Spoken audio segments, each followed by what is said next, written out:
Yeah, Amna and Abiha, I will start the class after 5 minutes, after namaz. Okay, sir.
अस्सलाम वालेकुम। Okay जी, कल हमने discuss कर लिए थे अक्टूबर नवंबर 2022 वेरिएंट 1 और आज आपको अटेम्प्ट करने के लिए मैंने दिया था वेरिएंट 2। सो अक्टूबर November 2022 mechanics paper 4 variant 2।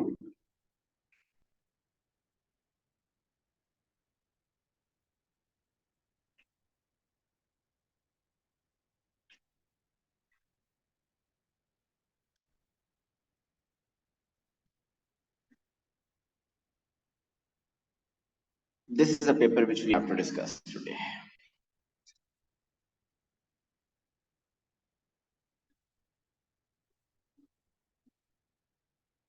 Okay जी, मुझे उम्मीद है आप सबने अटेम्प्ट किए होंगे जिन लोगों को पता थे, और जो नहीं जिनको पता उनको मैं आज ग्रुप में ऐड कर लूंगा। जी बताइए प्रॉब्लम। आमना क्वेश्चन 3 कह रही हैं, रिदा क्वेश्चन 6 कह रही हैं। हम क्वेश्चन 3 पहले अटेम्प्ट कर लेते हैं रिदा।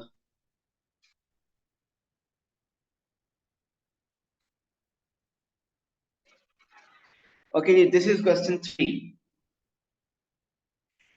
It says a particle of mass 0.3 kg is held at rest by two light inextensible strings. One string is attached at an angle of 60 degree to a horizontal ceiling. The other string is attached at an angle of alpha degree to a vertical wall. See the diagram. The tension in the string attached to the ceiling is 4 Newton. Find the tension in the string and also the angle alpha. देखिए करना क्या है कि हमने वो object जो है यहाँ पे पार्टिकल रेस्ट पे है और उस रेस्ट को मेंटेन किया हुआ है डिफरेंट फोर्सेस ने। तो आप क्या कीजिए, वो डिफरेंट फोर्सेस जो है वो इस पे लेबल कर दें और right is equal to left up is equal down करें तो आपका क्वेश्चन हो जाना चाहिए। Let's label all the forces. सबसे पहले वेट फोर्स है जो कि लेबल करनी है। इसका वेट कितना वर्टिकली डाउनवर्ड एक्ट कर रहा है? 3 Newton. Direction of tension is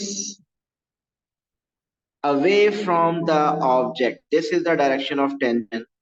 और इधर भी अवे फ्रॉम द ऑब्जेक्ट।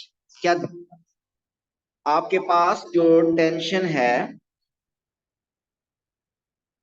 एक गिवन है tension, the tension in the string attached to the ceiling is 4 newton, वो वाली गिवन है, वो वाली टेंशन गिवन है 4 न्यूटन वाली। तो इसका मतलब इसके लिए तो हम जस्ट लिखेंगे 4 न्यूटन। आपको फाइंड करनी है tension in the string which is attached to the wall, जो वॉल के साथ है वो टेंशन फाइंड करनी है, this one. And this is also away from the object. So अब आप क्या करना चाहते हैं? वी वांट कि all the forces should be parallel or perpendicular। इन 3 फोर्सेस के अलावा कोई और फोर्स इस पे एक्ट नहीं कर रही। तो अब आप वो फोर्सेस जो किसी एंगल पे एक्ट कर रही है उनको लेबल कर लें। So start from the tail, इसको मीन रिजॉल्व कर लें। टेल से हम चलेंगे हेड की तरफ।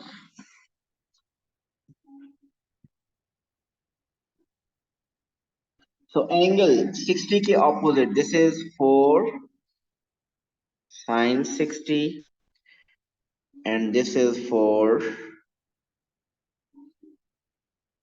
cos 60। ओके, फिर उसके बाद इस टी को अगर रिजॉल्व करें टेल से हेड की तरफ,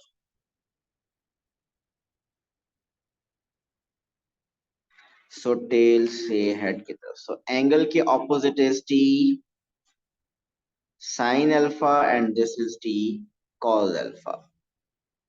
सो हम सब फोर्सेस लेबल कर चुके हैं। अब क्या करना है? Right is equal to left. Horizontal forces को, क्योंकि इक्विलिब्रियम केस है, नेट फोर्सेस का सम 0 होगा। So right force is equal to left mean कौन सी फोर्सेस है राइट साइड पे? एक फोर्स है राइट साइड पे टी साइन अल्फा,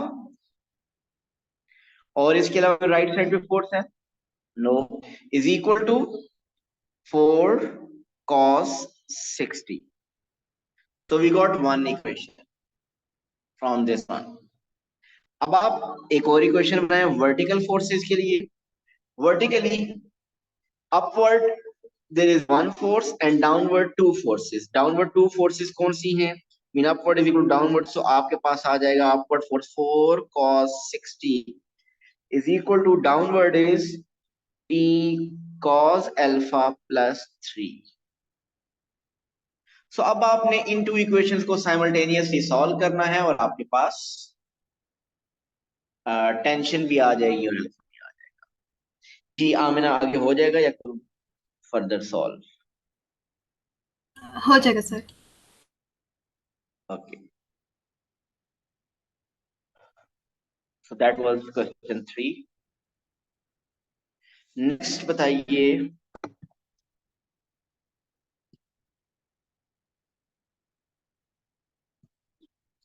ओके जी, रिदा ने क्वेश्चन 6 कहा है।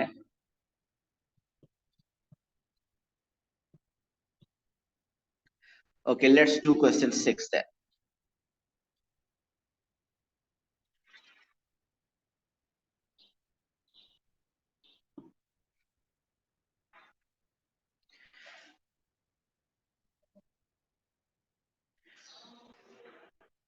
Okay जी, question 6 is three particles A, B and C of masses 0.3, 0.4 and m kg respectively lie at rest in a straight line on a smooth horizontal plane.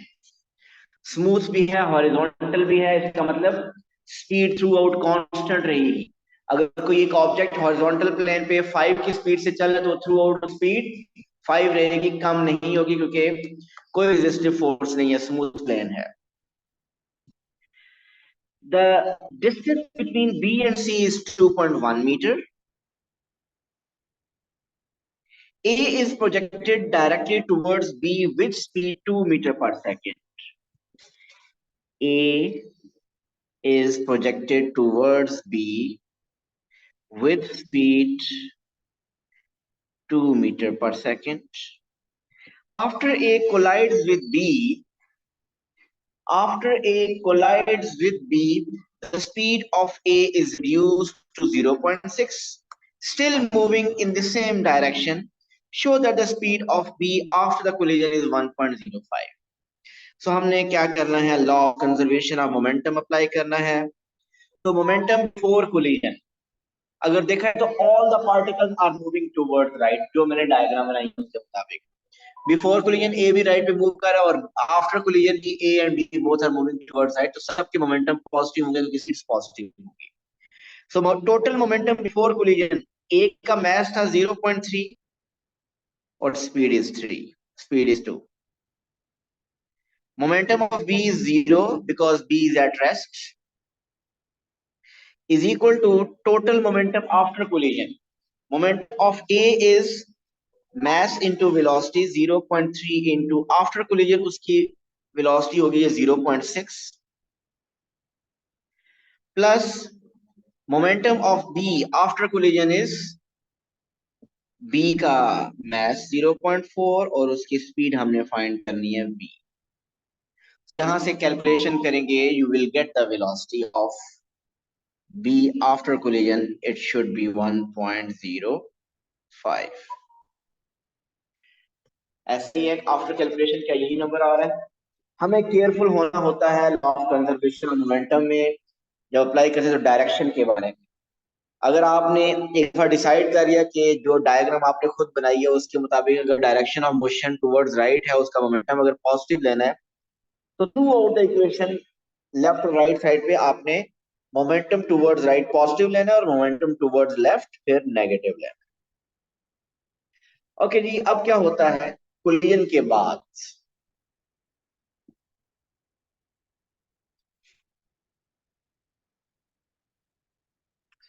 After the collision between A and B, B moves directly towards C. B moves directly toward C. Particle B now collides with C. After this collision, the two particles coalesce and have a combined speed of 0.5 meter per second. Find M. So अब हम B और C में जो collision होगा उसके बारे में बात कर रहे हैं। अब B की स्पीड 1.05 है और C की स्पीड C रेस्ट पे है, rest. Okay, again total momentum before collision. B का मोमेंटम बिफोर कोलिजन इज, इसका मैथ था आई गेस कितना था, B का math is 0.4. So before collision 0.4 into 1.05, this is the momentum of B plus momentum of C is 0 is equal to दोनों particles after collision कोएलेस कर रहे हैं, mean combined speed के साथ मूव कर रहे हैं और वो कंबाइंड स्पीड दोनों की 0.5 है। सो B का मोमेंटम आफ्टर कोलिजन होगा 0.4 into 0.5 और C का मोमेंटम होगा after collision mass into 0.5।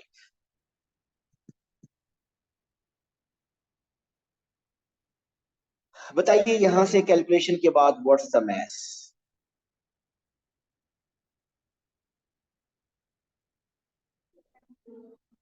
0.4, so 0.44 kg is the mass of C।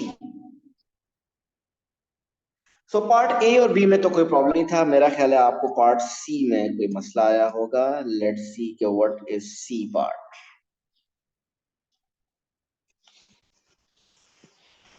Find the time that it takes from instant when B and C collide until A collides with the combined particle। So इसका मतलब एक third collision होने वाला है, third collision. सबसे पहले हुआ A और B का कोलिजन, फिर हुआ B और C का कोलिजन। जब बी और सी का कोलिजन हो तो फिर बी और सी कलेक्टिवली मूव कर रहे हैं। अब वो कह रहा है कि ए का बी और सी के कंबाइंड पार्टिकल के साथ फिर कोलिजन हो रहा है, आपको वो टाइम बताना है। इसके लिए सारी इंफॉर्मेशन पहले मैं आपको कॉपी कर लेता हूँ और जो इंफॉर्मेशन हम फाइंड कर चुके हैं वो अपने पास सेव करते हैं। याद रखिए सबसे पहले उसने कहा था कि ए और बी का कोलिजन हुआ। चलिए उस कोलिजन के बाद का रिजल्ट देखते हैं। आफ्टर कोलिजन, आफ्टर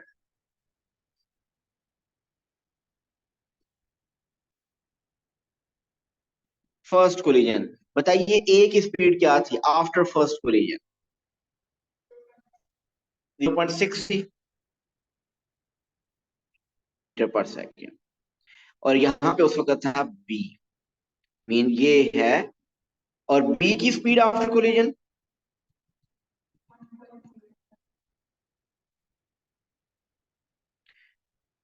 बी की उस वक्त स्पीड थी 1.05।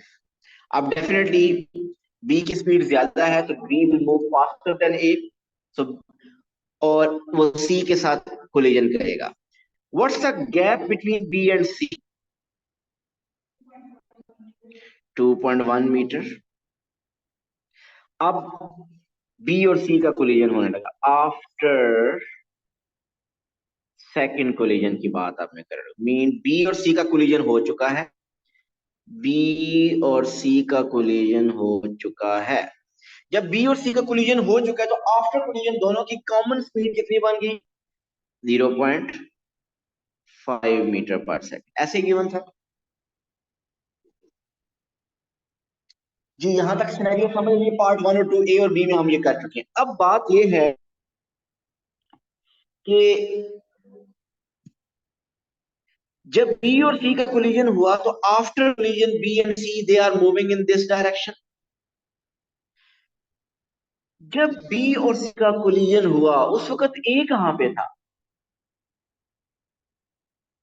हमने फाइंड करना है, क्योंकि बेसिकली तो हमने टाइम फाइंड करना है। तो टाइम फाइंड करने के लिए हमें ये पता होना चाहिए कि ए ने बी और सी के कोलिजन से पहले पहले कितना डिस्टेंस ट्रेवल कर लिया है। देखिए ऑलरेडी पहले ए यहाँ पे था, जब बी की स्पीड क्योंकि 1.05 से ज्यादा थी तो वो फास्टर मूव हुआ और वो सी के साथ कोलिजन हो गया। ए की स्पीड 0.6 की कांस्टेंट स्पीड थी। तो आप देखिए कि जब बी और सी ने डिस्टेंस ट्रेवल किया 2.1 मीटर, उस वक्त ए कितना डिस्टेंस ट्रेवल कर चुका था, ये कैसे पता चलेगा? आप ये देखिए कि बी और सी ने ट्रेवल किया 2.1 मीटर में, बी और सी को कितना टाइम लगा, बी के को सी तक पहुंचने में कितना टाइम लगा? टाइम बी को सी तक पहुंचने में कितना लगा? Time is equal to distance over speed. Distance is 2.1 and speed is 1.05। जब आपकी स्पीड कांस्टेंट होती है तो इक्वेशन ऑफ मोशन अप्लाई करने की जरूरत नहीं है, simply speed equal to distance over time या distance equal to speed multiply by time आप कर सकते हैं। तो ये टाइम क्या आ गया? ये टाइम आ गया 2 सेकेंड्स। तो इसका मतलब बी का फर्स्ट कोलिजन के बाद सी तक पहुंचने में 2 सेकेंड्स लगे। अब आप देखिए कि इन 2 सेकेंड्स में ए ने कितना ट्रेवल कर लिया था। इन 2 सेकेंड्स में ए ने कितना ट्रेवल किया? Distance travelled by A, distance equal to speed multiply by time. A की स्पीड 0.6 थी, टाइम 2 सेकेंड। सो 2 सेकेंड में इसने 1.2 मीटर ट्रेवल कर लिया है। मैं ये हाथ से समझाइए, जरा देखिएगा प्लीज, कि जब बी और सी का कोलिजन हुआ उसने बी ने 2.1 मीटर ट्रेवल किया, उसने 2.12 सेकेंड में ट्रेवल किया, और उन्हीं 2 सेकेंड में ए ने कितना डिस्टेंस ट्रेवल कर लिया? ए ने 2.1 मील यहाँ ट्रेवल कर लिया, ए यहाँ पहुंच चुका है। अब मुझे बताइए इस टाइम ए यहाँ पे है, कितना गैप है between A and B C? A और बी सी के कंबाइंड पार्टिकल के दरमियान कितना गैप रह गया है? 2 पॉइंट सॉरी, ये 2.1 नहीं, ये 1.2 यहाँ पे जो मैंने लिखा था, ये 1.2 metre, that was 1.2 metre. 2.1 minus 1.2 is 0.9। उन दोनों के दरमियान गैप है 0.9 मीटर का। अब जरा इसको समझिए कि बी और C combined particles right side पे मूव कर रहे हैं, उनकी स्पीड क्या है? 0.5 मीटर पर सेकेंड। ए उनके पीछे आ रहा है और उसकी स्पीड है 1.0, ए की स्पीड है 0.6 मीटर पर सेकेंड। क्या ए का collision combined particles of B and C के साथ होगा? यस होगा, क्योंकि the speed of A is more than the speed of B. आपसे मुझे पूछ रहे हैं कि इस कोलिजन के बाद find the time that it takes from the instant when B and C collide. अब बी और सी कोलाइड कर चुके हैं, इसके बाद ए को कंबाइंड पार्टिकल के साथ कोलाइड करने में कितना टाइम रिक्वायर्ड है? यहां से आगे आप बताइए। अब 0.9, अब ए और बी और सी के कंबाइंड पार्टिकल के दरमियान गैप है, जब ये गैप रिमूव होगा 0.9 मीटर का तो उस वक्त कोलिजन होगा। तो क्या आप लिखेंगे यहां पे? Distance travelled by A minus distance travelled by the combined particle B C जब होगा 0.9 तो उस वक्त कोलिजन होगा। क्या ये स्टेटमेंट समझ आ रही है? Distance travelled by A minus distance travelled by the combined particle B C is 0.9। जब ये उनका डिफरेंस 0.9 होगा, डिस्टेंस ट्रेवल का डिफरेंस 0.9 होगा, उस वक्त कोलिजन होगा। या आप इसको यूं कह सकते हैं कि जब ए का डिस्टेंस बी सी के कंपेरेटिवली 0.9 मीटर ज्यादा जब वो ट्रेवल कर लेगा उस वक्त इनका कोलिजन होगा। ये स्टेटमेंट आपको समझ आ रही है? ये इक्वेशन अगर किसी को नहीं समझ आ रही तो बताइए, क्योंकि असल स्टेटमेंट यही है।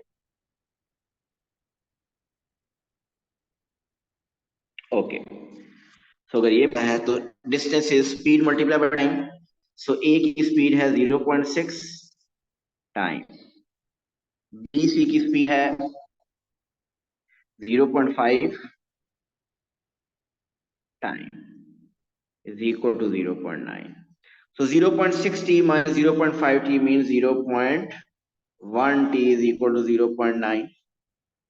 So 0.9 को आप 0.1 से डिवाइड कर लीजिए, so you will get the answer 9 seconds.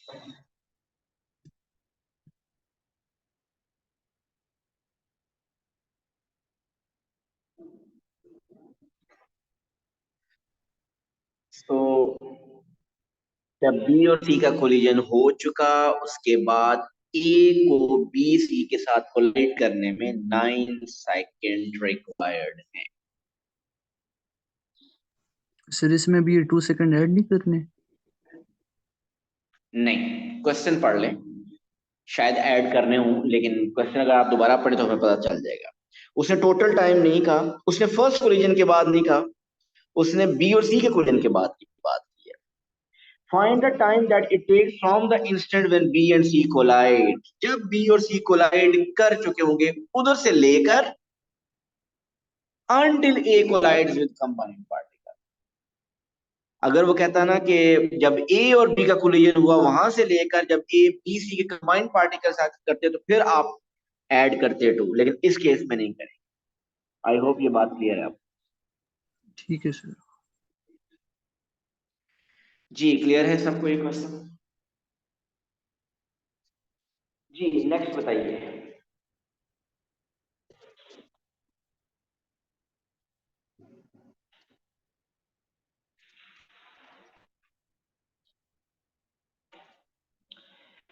Ji question 3 हो गया, क्वेश्चन 6 हो गया। क्वेश्चन 3 और 6 के अलावा किसी और क्वेश्चन में पार्ट में प्रॉब्लम है तो बताइए please.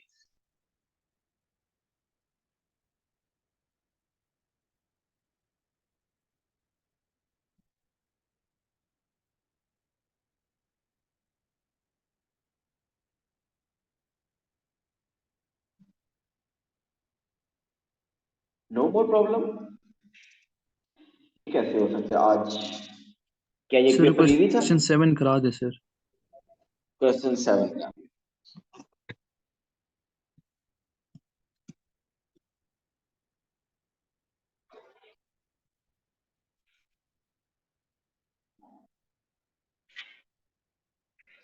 okay, question 7 is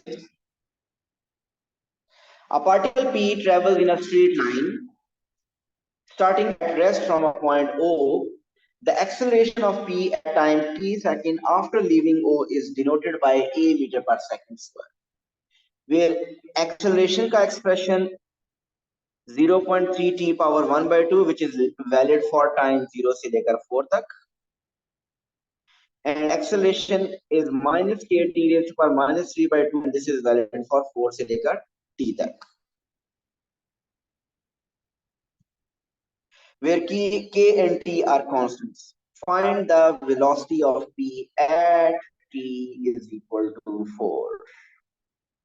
Velocity of t at t is equal to 4. तो हम क्या करेंगे, ये हमारे पास एक्सेलरेशन का एक्सप्रेशन है 0.3 t पावर 1 by 2। इसको आप एक्सेलरेशन के एक्सप्रेशन को अगर हम इंटीग्रेट करें with respect to t, so integration of acceleration will produce velocity 0.3 integration of t power 1 by 2, so 1 by 2 plus 1 is 0.5, 1 by 2 plus 1 is 3 by 2, 3 by 2 को हम लिखते हैं डिवाइड भी होगा 3 by 2 और डिनोमिनेटर में जो बाय 2 है हम उसको बेसिकली न्यूमरेटर के साथ मल्टीप्लाई कर देते हैं, प्लस नहीं भूलना c constant of integration. So velocity का एक्सप्रेशन बन गया सर इधर अगर हम लिमिट्स लगाएंगे तो उसमें फिर क्या लिखेंगे? देखिए इसमें लिमिट्स नहीं लगाएंगे आप। ये जो लिमिट्स लगाने वाला क्वेश्चन होता है, जब आपके पास वेलोसिटी होती है, वेलोसिटी को इंटीग्रेट करते हैं तो डिस्प्लेसमेंट आता है, और लिमिट ये बताती है कि 0 से लेकर 4 तक डिस्टेंस ट्रेवल कितना है। 0 से लेकर 4 तक वो डिस्टेंस बताता है। समझ रहे हैं? जी सर ठीक।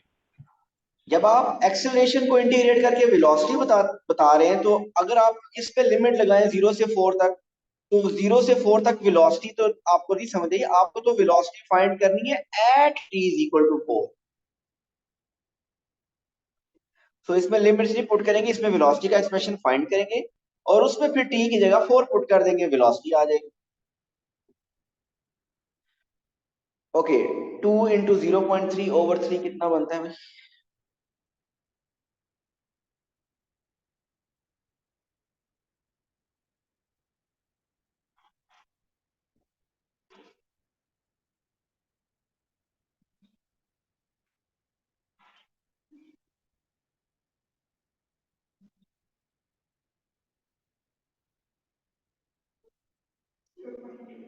Exact 0.2 t power 3 by 2 plus c। अब c फाइंड करना है, तो आपको कोई एक ऐसा टाइम पता होना चाहिए जिसके अगेंस्ट वेलोसिटी पता हो। उसने कहा था स्टार्ट उसने रेस्ट से किया था, तो टाइम 0 पे वेलोसिटी इज 0। सो आप इसमें क्या करेंगे, टाइम 0 पुट करें, वेलोसिटी 0 पुट करें, और आप चेक देख सकते हैं कि उससे c क्या आ रहा है, 0 आ रहा है, लेकिन चेक जरूर किया करें। सो अब आपके पास आ गया velocity is equal to 0.2 t power 3 by 2। तो अब आप क्या कर लें, टाइम 4 पुट कर लें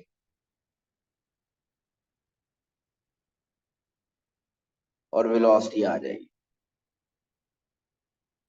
क्या ये कैलकुलेशन के बाद 1.6 आ रही है? यस। तो ये था इसका part 1।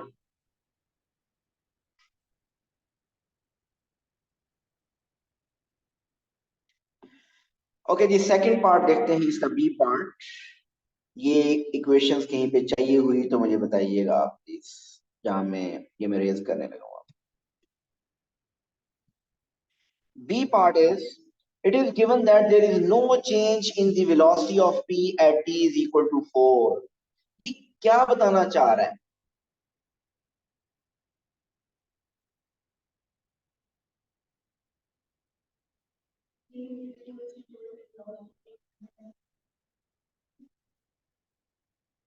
Eight time is equal to 4 पे कोई वेलोसिटी में चेंज नहीं आ रहा। मतलब अगर बताना ये चाह रहा है कि अगर आप इन दोनों एक्सप्रेशन को इंटीग्रेट करके वेलोसिटी का एक्सप्रेशन फाइंड करें, तो दोनों पे अगर टाइम 4 अगर आप पुट करेंगे तो आंसर सेम रहेगा। बताना चाह रहा है एक्सप्रेशन का तो सेम नहीं है। उसने बताया हुआ है कि 4 पे सेकंड एक्सप्रेशन वैलिड नहीं है, ये उसने बता दिया। इसके मुताबिक वेलोसिटी का भी वैलिड नहीं है, लेकिन उसने इसीलिए स्टेटमेंट बताया कि 4 सेकंड के ऊपर चेंज नहीं आ रहा, उसने क्लियर बता दिया कि वेलोसिटी में कोई चेंज नहीं। तो ये एक हिंट दिया है कि आप वो यूज कर सकते हैं कि दोनों एक्सप्रेशन वेलोसिटी टाइम 4 पे सेम होंगे। बहरहाल देखते हैं, दोबारा क्वेश्चन की तरफ चलते हैं। It is given that there is no change in the velocity of t at t is equal to 4, and that the velocity of t at t is equal to 16 is 0.3 meter per second. Show that k is equal to 2.6। एक तो ये prove करना है कि 2.6 है, और फिर find करना है expression in terms of t for the velocity of p for 4 to t। चलें करते हैं। So I am doing now B part। देखिए हमने फाइंड कर ली थी ए पार्ट में, वेलोसिटी फाइंड की थी 1.8 आई थी, 1.6 at t is equal to 4। अब आप एक्सेलरेशन का उसको इंटीग्रेट कीजिए, ये वाला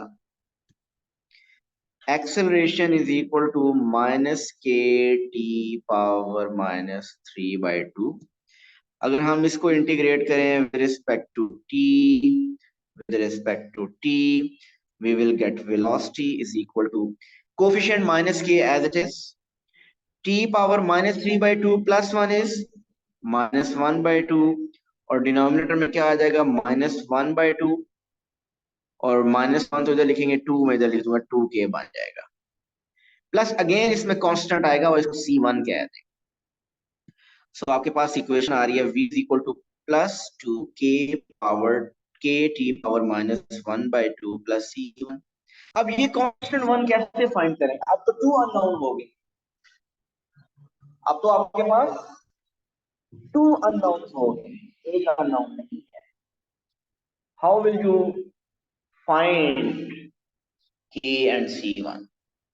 हमारे पास इंफॉर्मेशन भी 2 है, हमारे पास 2 इंफॉर्मेशन है। एक इंफॉर्मेशन आपको पता है कि वेलोसिटी 1.6, टाइम 4 पे वेलोसिटी 1.6 ही है, उसने कहा था कोई चेंज नहीं आ रहा, एक ये यूज करोगे। और दूसरी information at t is equal to 6 the velocity 0.3, दूसरी ये यूज करोगे। आपके पास 2 इक्वेशन आएंगी, linear equation in terms of k and c1।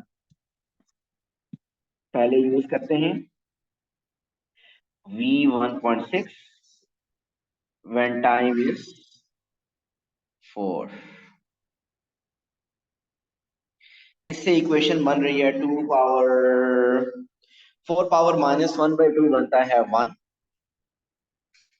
1 over √4 2 cancel हो जाएगा। आई थिंक इक्वेशन बन रही है 1.6 is equal to k plus c1, एक ये इक्वेशन बन रही है।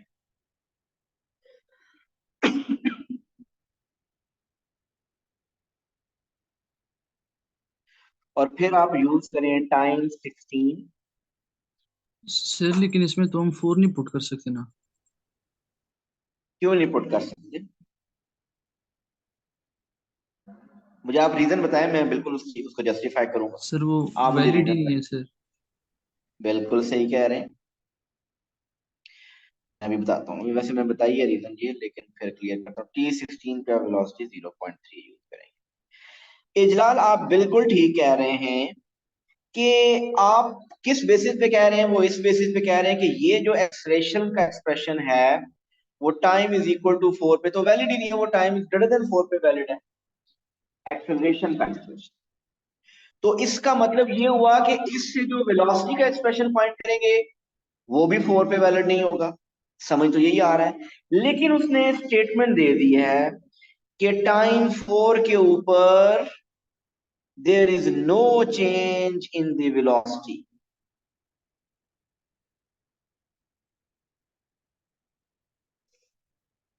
टाइम 4 के ऊपर एक्सेलरेशन इधर डिफरेंट होगी और इधर डिफरेंट हो सकती है, लेकिन वेलोसिटी के बारे में उसने मेंशन कर दिया।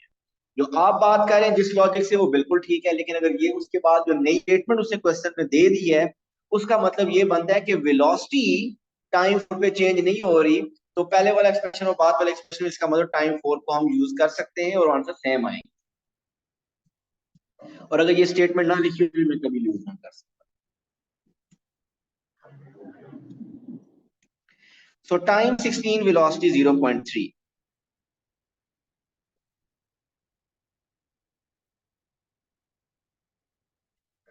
So velocity 0.3 2k and time 16 power -1/2 plus c1। Calculator में चेक करेंगे तो आपके पास 16 power -1/2, 1/4, 1/2, I think 0.3 is equal to k/2 plus c1। So equation बनेगी 0.6 is equal to k plus 2c1। So ये दूसरी इक्वेशन बन गई है। इन टू इक्वेशंस को आप साइमल्टेनियसली सॉल्व करें, बताइए k और c1 क्या आ रहा है।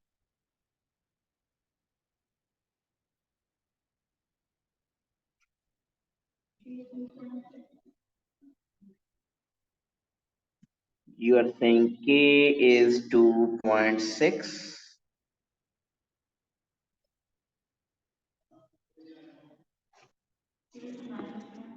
c इज -1, c1 यहाँ पे -1 है।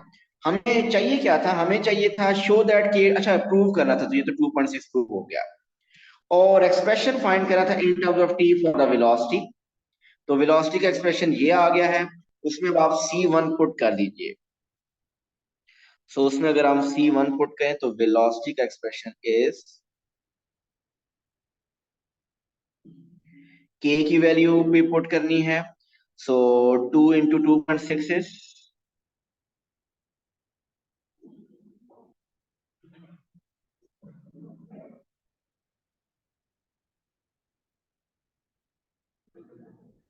5.2 t पावर -1/2 -1 शायद आपने बताया ना c, वेलोसिटी का एक्सप्रेशन फिर ये बना होगा 5.2 t raise to power -1/2 -1। Yes जी, बी पार्ट भी क्लियर है, ये expression, this yes is the sir. Velocity का एक्सप्रेशन फॉर टाइम 4 से t तक। अब हम आते हैं इसके नेक्स्ट पार्ट की तरफ, C part. C part, given that P comes to instantaneous rest at t is equal to t, find the exact value of t. So at t is equal to t means second expression में जो second expression था velocity का, वो था आपके पास 5.2 t power -1/2 -1। सो आपको time find करना है जब वो रेस्ट पे आया, सो वेलोसिटी में क्या पुट कर दें आप, 0। ये है 5.2 ओवर टी पावर -1/2, डिनोमिनेटर में positive 1/2 mean under root t is equal to -1। So 1 is equal to 5.2 over under root t, under root t is equal to 5.2। So t is equal to 5.2 का square लीजिए, 27.04। ये exact answer आ रहा है ना उसने, क्योंकि exact value पूछी है। 27.04, this is the time. So time 27.04 वो रेस्ट पे आया था, इसका मतलब ये हुआ। सी पार्ट तक कोई प्रॉब्लम? डी पार्ट,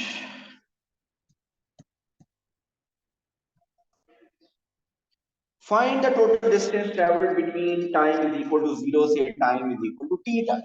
और अब time is equal to t क्या है, 27.04, ऐसे ही है। तो ये तो इजी है, जी सर, ये हो 0 जाएगा। से टी तक। जी जलाल,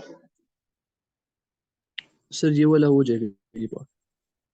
हाँ जी, बस मैं आप इसको थोड़ा सा गाइड कर देता हूँ, बताया तो सिर्फ और सिर्फ 0 से लेकर 4 तक आपका एक्सप्रेशन वेलोसिटी का अलग आया था। मुझे बताइए वो वेलोसिटी का एक्सप्रेशन क्या आया था 0 से 4 तक, ये हमने किया हुआ है पहले, पार्ट 1 में शायद किया था। वो आया था 0.2 टी पावर 3/2, ऐसा ही है। ये वेलोसिटी का एक्सप्रेशन था टाइम 0 से 4 के लिए। और फिर दूसरा वेलोसिटी का जो एक्सप्रेशन है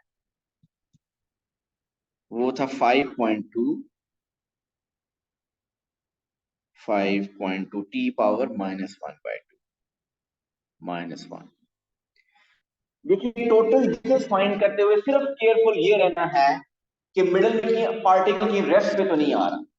तो आपको पता है कि 27.04 पे रेस्ट पे आ रहा है, सो टाइम 0 से लेकर 27.04 पे रेस्ट पे नहीं आ रहा, तो फिर कोई मसला नहीं है।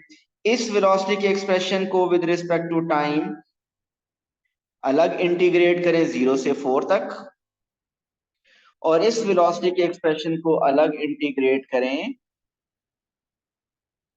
With respect to t, limits 4 से 27.04 तक। दोनों को अलग अलग इंटीग्रेट कीजिएगा और दोनों के पॉजिटिव आंसर्स को पॉजिटिव ही उम्मीदें आएंगी, लेकिन उनको ऐड कर दीजिएगा। अगर नेगेटिव आया तो पॉजिटिव करके उसको ऐड कर देना।